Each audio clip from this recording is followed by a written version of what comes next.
wax dhibaato oo ka jiraayo amni darri ma jiraan waxa shaqooyinka caadiga ah ee booliisku ay leeyihiin aanan hayn oo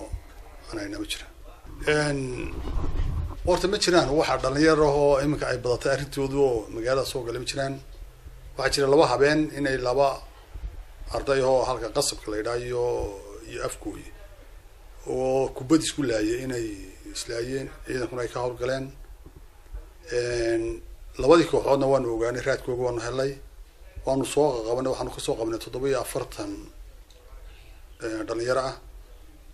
dhammaantoodna waan soo wada qabanay sharcigaana horgeynay maxkamadda waana la xukumay min 3 bilood oo xadhiga ayaa lagu xukumay marka hawshaasi way naga dhamaatay si wanaagsan oo ku dhamaatay arrin mar dhacday ma arrin caadi oo magaalada ka jirta ma waxay hay inama kubad isku laayay kadibna iska daba socday arrintii kubadda tiina gacantaan ku qabanay dhammaantoodna waanu qabanay sharcigaana horgeynay taasi waa shaqadeedii oo hawsha aan ka wadnay dee adigana marxaati nooga ku aan soo qabanay labadii u dambeeyay intii aan soo qabanay khamrigii ee labada gaari aan ku soo qabanay adigaaba goobjoog ah warka ka tabiyay taana gacan adag baan kula dagaalamaynaa hadday hore tahay hadday dib tahayba gacan adag baan kula dagaalamaynaa wixii mukhadaraadka caynkaas soo geliyay magaalada ciidankuna aad bay uga shaqeynayaan amnigeenuna magaalada ma hadday tahay nooc kastaba aad buu fiican yahay maanta waan ugu wanaagsanahay marka horta dadka dhammaan gobolka Togdheer iyo dhamaantii ummadda Soomaaliland ba aad baan u salaamayaa waxaanu ka codsanaynaa dadweynaha gobolka Togdheer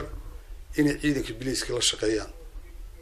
wax shaqo xumi ma jirto si wanaagsan bay noola shaqeeyaan laakiin waxaanu ka codsanaynaa wixii ay arkaan noocaaya hadday mukhadaraad tahay hadday tahay wax amni darro kale wada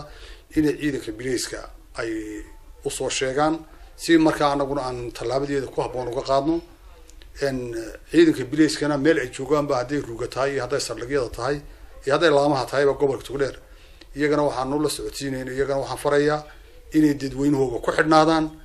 ay la shaqeeyaan